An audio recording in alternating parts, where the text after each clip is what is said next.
Buckle up because things are about to get weird. Today, we revisit the 1997 Disney live-action comedy, Rocketman, and ask the question, does this gloriously silly film still have the right stuff? Or has it crash-landed after all these years? Astronaut Fred Randall. Then, will Seth stump me on trivia? Or will I prove I'm smarter than a chimp? When Fred starts to break wind in his spacesuit, Bill and Fred's helmets can be seen without glass. True or false? And of course, how are we going to rate it? Are you going to take it home? Are you going to watch it at grandma's? Or are you going to hide it in the attic? So grab your favorite snack, whether it's an astronaut ice cream, fried, dried space food, or whatever didn't float away in zero gravity, because we are T-0 and counting. This is Movies at Grandma's House.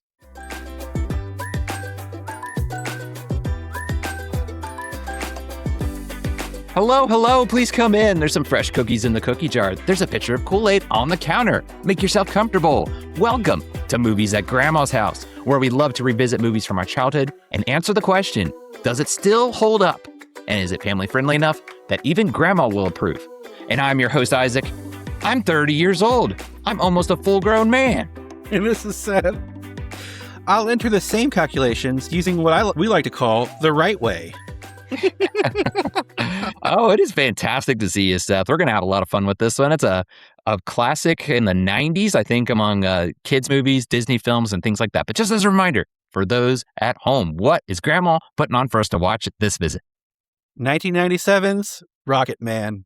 So if you've never seen it, if you've never even heard of this possibly, be forewarned. We're going to be talking about it at length, so it is going to be spoiler territory. You have been warned. Well, before we jump into it, share our memories and our insights, let's get a little bit more about the history, the facts, and some film facts. So Rocketman was released back on October 10th, 1997.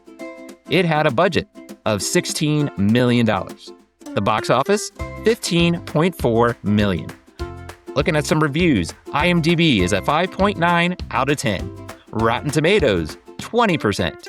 Letterboxd, 2.7 out of 5. Currently, as of this recording, you cannot watch it for free streaming, so you're going to have to dig up that old VHS or DVD in order to watch. It stars Harlan Williams, Jessica Lundy, William Sadler, Jeffrey DeMunn, and many more. It's an association with Buena Vista Pictures Distribution. And last but not least, we got to know, how does Grandma feel about this one? Granny's family-friendly rating for the 1997 Rocketman is a B for brief language, adult themes, and alcohol use. There you go. It's a Disney live action from the 90s. There's just a few things kind of sprinkled in there. We might touch on a little bit more, but for the most part, we'll discuss it. This is a more your family flick. It's got that comedy. That's what it's going for. So just keep those things in mind. But if you've seen this movie, we'd love to hear your thoughts, your memories, your ratings. So be sure you leave us a comment down below. We see you out there. Well, let's jump into this, Seth. Again, this one is back in the 90s. So all these years later, I'm interested. What is your first memories with this film? So I saw this shortly after home release. This was on regular rotation ever since. So this is kind of a movie I'm very familiar with. Gotcha. Yeah. If you had it on home video, it just seemed like that was the thing. You're going to watch it over and over again. That was kind of, it comes with the territory. But for me, I remember seeing previews for this one. I don't think we ever saw it like from start to finish. So I've never seen this movie before. I want to say I saw a bunch of the funny scenes. Those were kind of in the ads. Those were marketed more. But no, never really. I knew the premise, the kind of the idea behind it, but nothing outside of that. So I was coming into this one fresh, complete opposite of you. We've had that happen in the past on some movies, so this is another example of it. But even with all that said, I'm interested. What were your expectations coming back on the rewatch? Honestly, it was to prepare to laugh and try not to overthink it, just to enjoy it. There you go. I've heard good things about this movie. Like, I go back to the ads. It seemed like a lot of people are like, well, this just looks silly. This looks, whatever. So that was the consensus, like what I always remember growing up. So I'm like, okay, I'm going to keep this level because I think this has gotten more of a following. More people have grown to appreciate it. But I'm like, I don't want to put my expectations and think this is going to be the greatest thing ever either. So that was kind of the best way to put it, of my expectations. Also, I have kids, so I was like, if they can enjoy it, that's what matters to me. That's always the check box for me, is is this going to be something I'll enjoy watching with the kids at the end of the day? Well, before we get to plot rewind, let's pause just a moment to hear from our sponsors. Hey, love movies as much as we do? Then bring the experience of the theater to your walls with movieposters.com. Whether you're into the classics, the blockbusters, or indie gems, they have something for every single film fanatic. As a listener of our podcast, you can save up to 15% on your order right now. Just use code Grandma's House at checkout. Head to movieposters.com and let's build your ultimate collection today. So let's take the VHS out, let's put it in the VCR, and press play.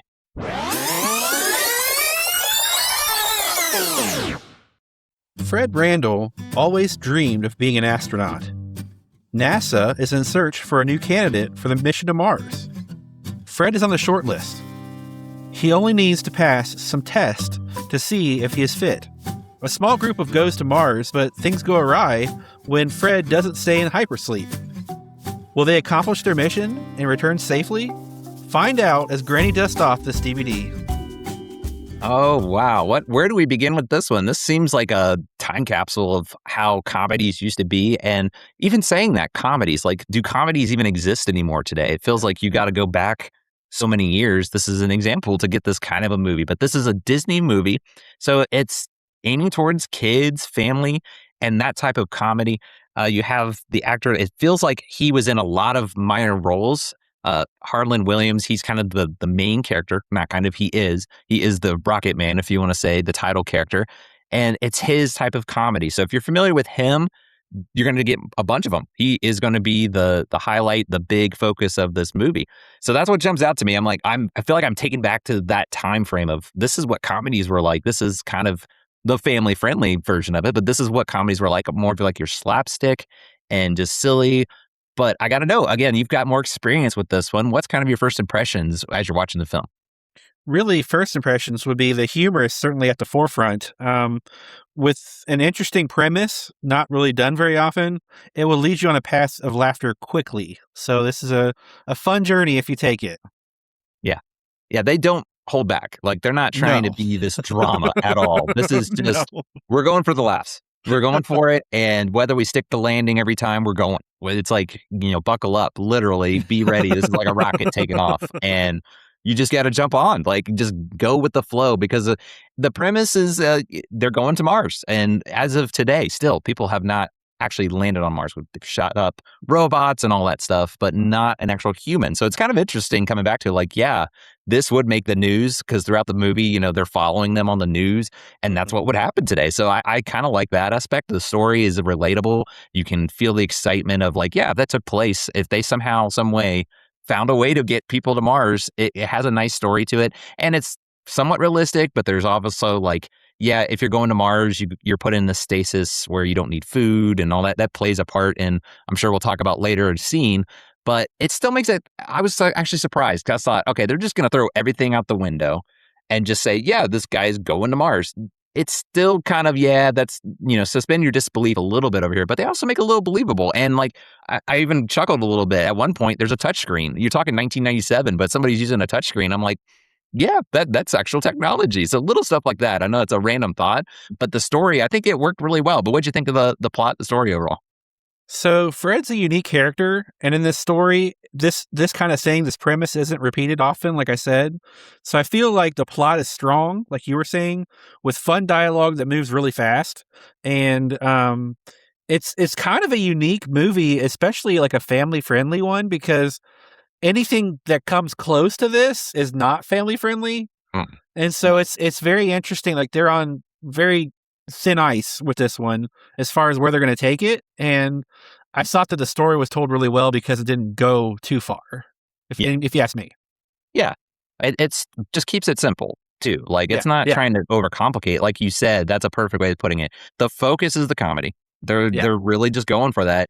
I was just actually impressed with the plot, because I thought that they were going to be so focused on the comedy that there was going to be no thought to the plot. It brings you along. Like you said, Fred is that main character that's always wanted to be this astronaut, and he's done this programming for NASA, but now he's thrown in a situation where he's the only person that can go along on this mission to Mars, and it's a big deal. Going back to the news is covering it. So either trying to get to Mars, and hilarity ensues, of course, because things just don't go smoothly. Things don't. This is blown up into that movie comedy, obviously, but it's kind of like, yeah, you would expect setbacks and problems to happen going to Mars. So that's where I appreciate it. Like, it has a great premise of just, it's trying to go to Mars. They're trying to recover like fossils and things to study and research on.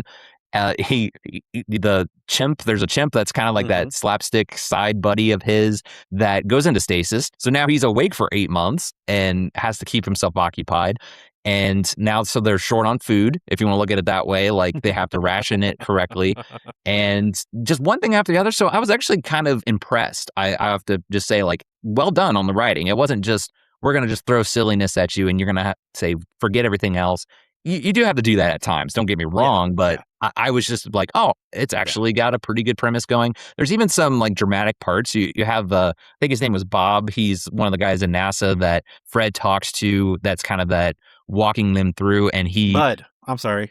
Bud, that's it. I don't know. I was thinking that. Bud was his name. Sorry, definitely chime in if I forget names. You know how I am with names.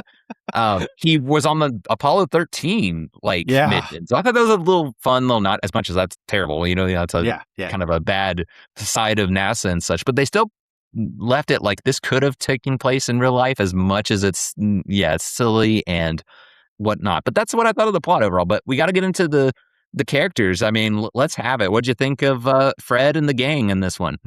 This is something I could talk about for hours, so I'm going to try to sum this up pretty quaintly.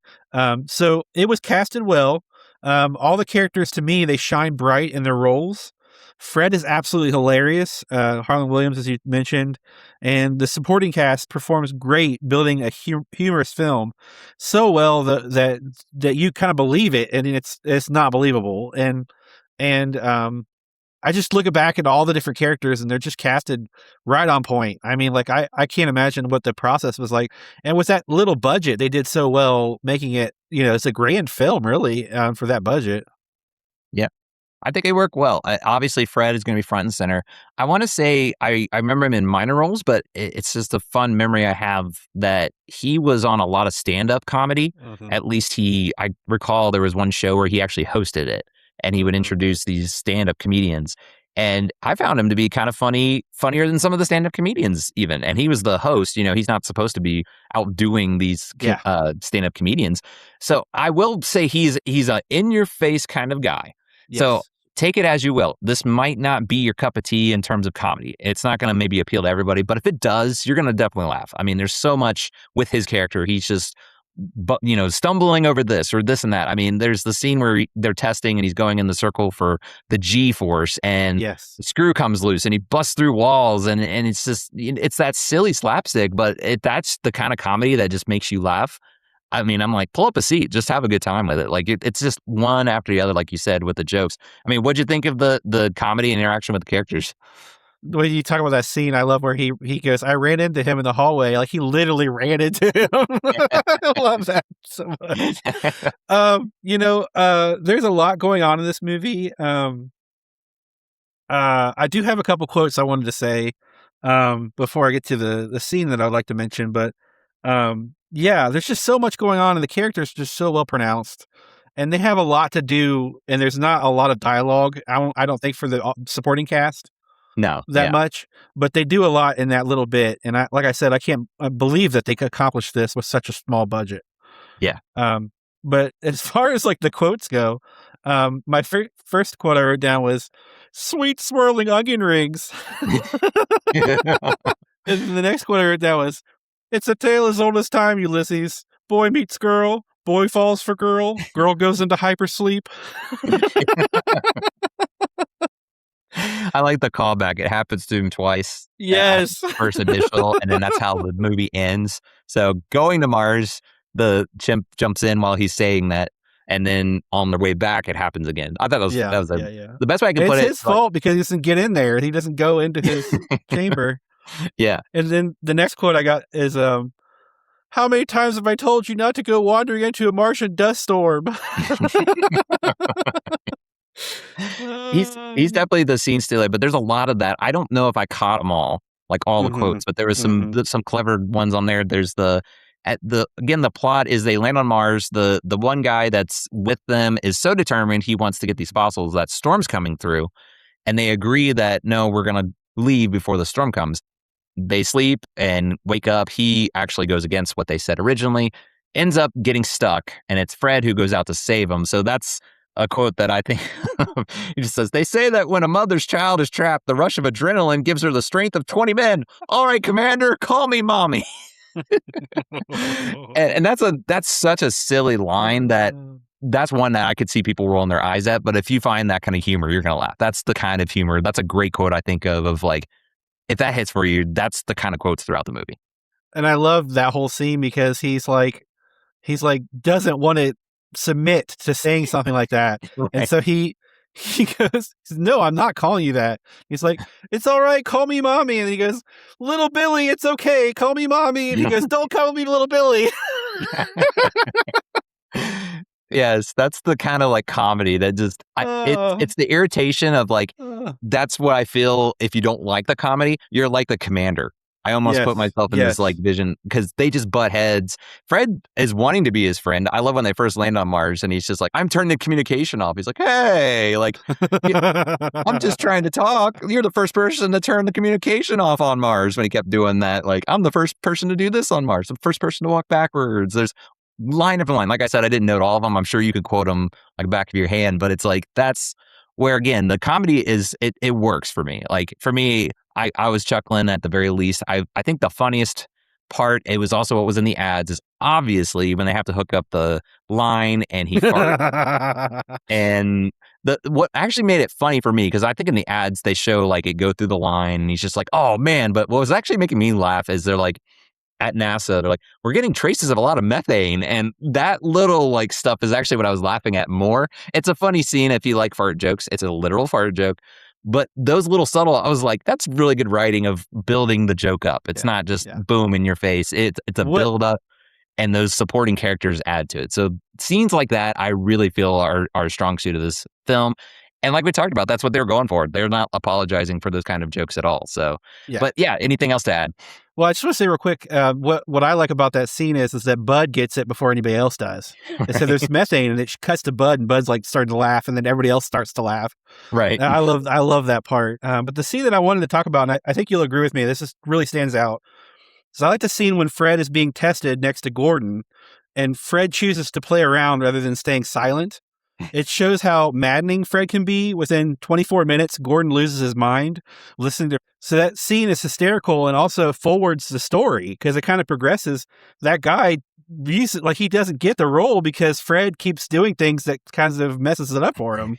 And I love the dynamic of the professional losing his cool and the guy enjoying himself. So like he's enjoying every moment of being at NASA, whereas the other guy's trying to prove himself and he can't do it. And I just thought that was a great distinction they made there. Yes. Yeah. Again, it kind of, I just kept picturing it is like, this is almost like a you're going to love it or hate it kind of film.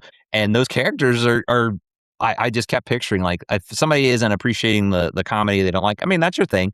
But I know for a fact it's the type of comedy that can annoy. It comes across as annoying. And that's his character. He is annoying. He's trying his best, but he just finds a way to say or do things that for comedic purposes, if you find that comedy, it works. So two perfect examples of that are Will Ferrell and Jim Carrey. I know growing up, I had lots of friends and family tell me they either hated or loved him. Yeah. And like, especially with Will Ferrell, I feel like because of the diversity he's done in roles, people are starting to appreciate his acting more. And it just shows like a lot of people are saying, "Oh, I like him," where they used to say, "I hate him," which is interesting to me. But that's kind of what I'm seeing with this as well. Like you're making a valid point. You're going to love or hate this movie. It's not going to be in between. It's so in your face. You have to make a choice right away. Are you going to enjoy it, or is it going to be something you just cringe through? Right. Yeah, there's so many of that. That's what is the finding of this movie. It's not, again, trying to be anything else. It's just, this is your type of comedy. Let's go for it. You're going to have one thing after the other. I mean, there's so many scenes. Again, I couldn't keep track of them all, but I thought it still has a lot more cleverness to it. That's maybe the word I'm looking for. It's not just a brainless, we're just throwing things out and maybe you don't even get the joke. You're just like, huh? But it was a silly line. Like there's actually some good great substance to these jokes. You know what I mean? Like I was surprised at that. So that's one nice, delightful thing. I was like, okay, this is for kids. There's the fart jokes. There's this and that. But I'll go back to those supporting characters. There's little stuff in there. At least that was me. That was my experience. I don't know if that's going to be for everybody, but I appreciated that little extra. They didn't just go for the in-your-face jokes. I like the little ones as well. But anything else that you want to throw in there? I'm ready for some fun facts. Yeah, I've got a few for this one, so I'm excited. All right, I am ready. Let's hear those. There's got to be some good ones. All right, so this is a two-parter. So the three actors, the main astronauts that played in the movie, went to space camp, I think in Alabama, before filming, and they participated in activities and riding in simulators to prepare for the role. Ah. Now, what I thought was interesting was there's another fun fact related to this, that the production staff, like the high-ups, actually went to Texas at like a NASA or whatever facility, and they spent weeks there. Yeah, so that was interesting to prepare for getting them in the right mind space to write the film. So I thought that was really cool that they actually did that. And that's where I think it's not just a mindless, like they just said, it's a story going to Mars. You actually felt believable. And that goes back to, I'm sure they did some research, the weeks at NASA, they're saying different lines of like communicating code, whatever. It's so subtle. It's not like over the top, but it does make it feel more realistic. So I do appreciate it. They went to great lengths. It wasn't just some guy like, hey, it'd be funny is a bunch of fart jokes and let's call it a day. It was, they actually went to some good effort to make it believable, at least believable. You're going to love this one. So Harlan Williams states that the scene where they announce him as the new astronaut was simply told to faint when they do that. Oh, but Harlan convinced the director to allow him to scream out loud as if he won a beauty pageant. And the director thought it was so funny that he even put it in the trailer. Yes, that's another scene I want to say was a big part of the marketing. And when you were saying that they originally said he was going to faint, for some reason I was picturing he just did it randomly. So I'm trying to think of what people's reaction would have been, is they're expecting him to faint and he just starts screaming like he did. He has that like ear-piercing scream that he does. That's what really sells that scene. It's the delivery of it. So that's still funny though. I mean, I agree. That was a great call. Instead of fainting, it's what made kind of the ads. That's what sticks out in my mind. I remember the trailers and that was a big part of it. So the next one is the working title was Space Cadet. They actually ended up using Rocketman for the title because of the Elton John song. Yes. So that's pretty cool that the working title was Space Cadet, and they actually decided to change it and make it Rocketman because they loved the song so much, and they ended up putting it in the movie. So that's pretty cool. Awesome. I was going to say, I was thinking it the whole time. And when it just thought to my brain, I'm like, are they going to play it? Are they going to play it? Like, they better play this song. And then the credits rolled. I'm like, okay, we're good. Like, it was almost it wasn't going to be like a deal breaker or anything for me, but I'm like, that's a big missed opportunity as much as you have to get the licensing and all that. I'm like, come on, you got to do that. They had When You Wish Upon a Star. I know it's a Disney movie, but they put that song in there. It's like, come on, you got to be able to, you're Disney. You should be able to afford to pay Elton John. Get that in there. It just was so satisfying, like seeing that, like, okay, yep, they did it. I'll have to do my impression of When You Wish Upon a Star on our Patreon sometime. That would be there you go. That would be wonderful. So Adam Sandler was considered to play Randall, Fred Randall. Okay, I kind of see that, but I mean, I think they did well casting him. That just matches his humor. If you know that, Harlan Williams, he's just that type of humor. I kind of see it though. It would have been different, I think. As much as I can see it, it definitely would have. How did you land on Mars? I don't know. Come to the back of the spaceship. Shut up. Like, I don't know.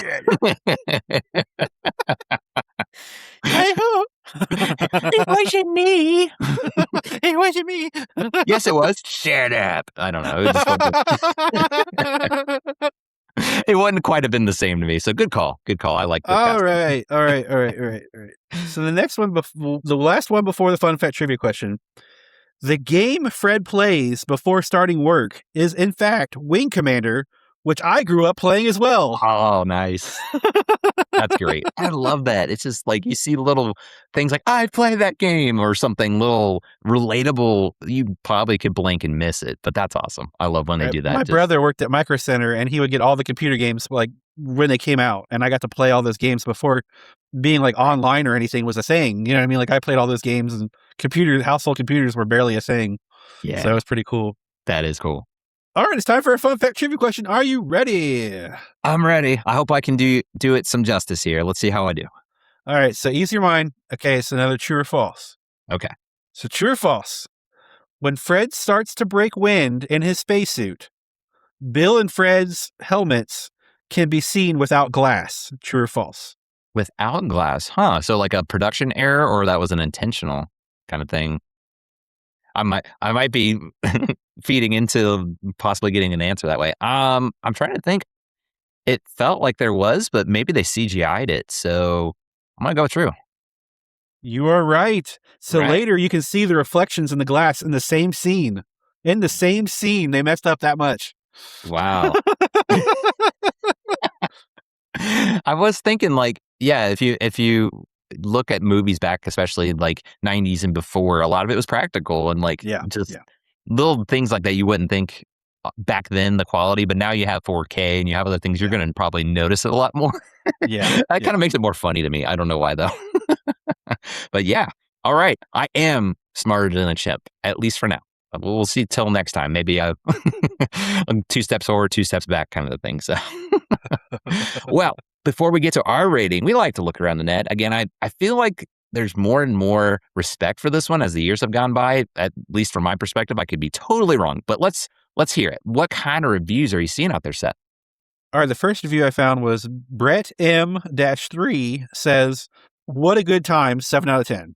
Very nice. Yeah. 7 is a good rating. Like we've talked about that. Like 7 is, I've heard people say, oh, 7, that must be a terrible movie. I'm like, no, that's actually, I've rated that many movies and it's ones that I would watch over and over, but maybe there's some flaws there. So that's a respectable rating. So the next one I think is a repeat offender. Fluke_Skywalker said, "Houston, we have many, many problems, 4 out of 10. Oh, well, respect for the name. That's a good one. If that is a repeat offender, I'm sure I laughed or chuckled at it, but that's a good one.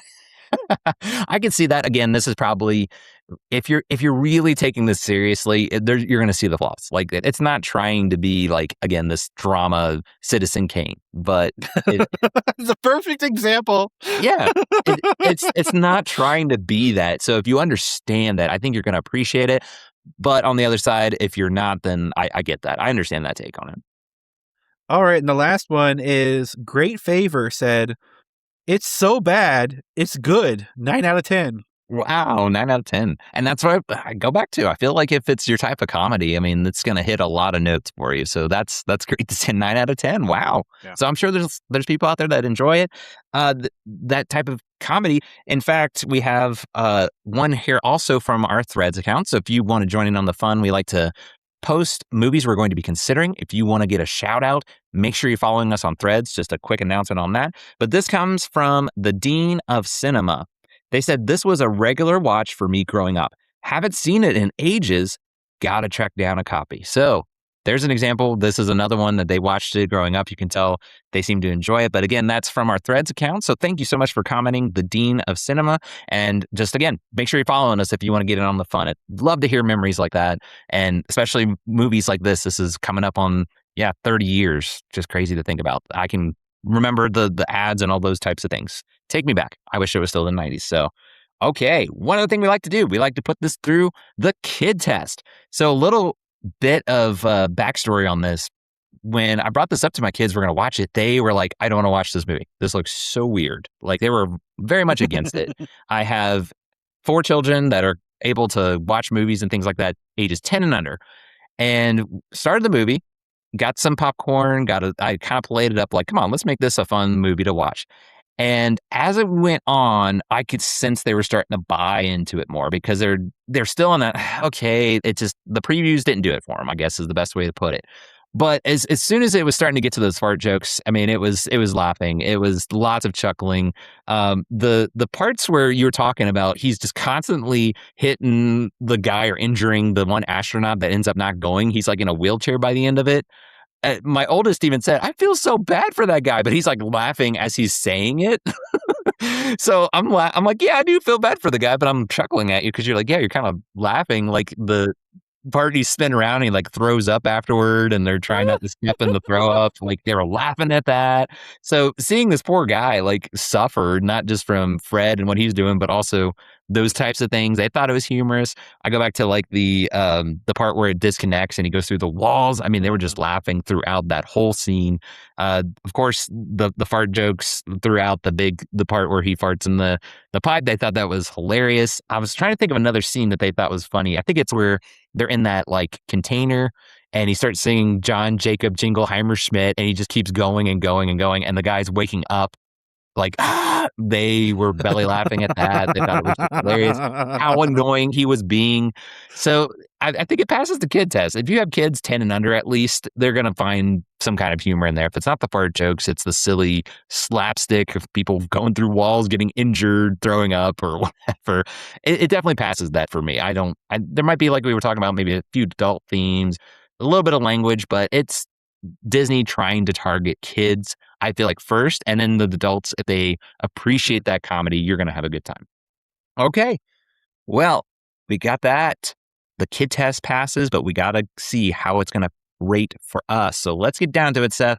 Let's give our official rating for Rocketman. How are you going to rate it, Seth? Are you going to take it home? Are you going to watch it at grandma's? Or are you going to hide it in the attic? So before I give that reveal, I have to say with the kid test, this is the one I mostly anticipated. Like I wanted to know, I needed to know how your kids thought about this film. And that just warms my heart. So that being said, I will take this home. I own it on DVD and digital. I highly feel this is the funniest kids movie ever made. And I absolutely love this film and all its hijinks. And the fact that it's still as funny to me today as it was 29 years ago. There you go. I mean, what more could you ask for? That's what you'd expect. If it hits on your comedy, there you go. That's the kind of reaction I was thinking. If you like that kind of it's like, yeah, you're going to love this movie. But then, as you've shared before, maybe not. But for my review, I had a great time watching it. It was a lot of fun watching my kids just laughing throughout. I mean, it was kind of like for them. But as a parent, you're going to get more enjoyment, or maybe as much, if you find, again, the movie humorous and fun, just watching your kids laugh. I mean, this is one of those, I agree with you, this is a good one for kids if this is their type of humor to watch. I feel like it's got a lot of respectable qualities, too. Like, I forgot to bring out, they show Mars when they first arrive. It looks really good. Like, this was 1997. And I was kind of like, wow, that looks really good. I can't get on over that budget too. Right. Like this is a respect. I think there needs to be more respect, I guess, as much as, yes, it's over the top silly. That is what this movie is. It's got some charming qualities to it. I think it's a phrase you've used before. I would term this a cute movie, and it's for kids. And it can kind of go there places, but for the most part, it's very tame. Like you said, if it was another type of comedy, they would definitely not make it family friendly. I feel like I might be really close to a take it home, but I'm going to give it a watch it at grandma's because I want to come back to this one again. I think I missed a lot of the jokes, a lot of the humor there. I think there's a lot more substance there. And I just want to be honest on my first take of like, I enjoyed it. This is a fun one that if I'm coming to grandma's, like, yeah, grandma, let's get this one out. I feel like you definitely want to be in the mood for this one. Maybe if you're like, that type of like in your face comedy at times, maybe that's not your cup of tea. I just want to give that fair warning of this is going to be more of the slapstick, but you're going to have a great time. Like, absolutely. I don't know if you don't have kids, at least like you were saying, you're kind of anxious to hear how my kids would. That's kind of part of the fun. Like you almost want to like throw it out there to see their reaction. So I would say anybody with kids, just have some fun, see what their reaction will be and have a good time with it. Well, there you go, folks. Another movie in the books. I think this was a lot of fun, Seth. What do you think? You've been wanting to cover this one for a while, and there we did it. I'm so happy. We talked off the podcast of like, this is one of the first ones you wanted to cover. So now you can check that off the list. So much fun to go back through. And like I said, I can't wait to revisit this one. I feel like there's a lot that I can take in coming back to this one. But before we wrap things up, Seth, why don't you tell the good people where they can find and connect with us? You can find us on YouTube, Threads, Facebook, Instagram at Movies at Grandma's House, and on TikTok at LADX Media. Feel free to email us movie suggestions, memories, comments to moviesatgrandmashouse@gmail.com. We have a very excellent newsletter, so check that out, as well as a Patreon with exclusive content for loyal fans. As always, we are brought to you by movieposters.com, so please use code Grandma's House. That's all one word at checkout for up to 50% off. That's it. All good stuff. Make sure, again, you can find us on multiple platforms. If you're on any of those, be sure to connect with us. Let us know your memories, your ratings, all that good stuff. And at the very least, make sure you check out our newsletter. That's where you could win a free movie poster. That is courtesy of movieposters.com. It's free. Just sign up and enjoy the fun. We love to see you sign up and give back because we love giving away free stuff. Well, that's going to do it for our time at Grandma's house, but don't worry, we will be back soon. So in the meantime, remember to be kind and rewind. We'll see you next time. Bye, everybody.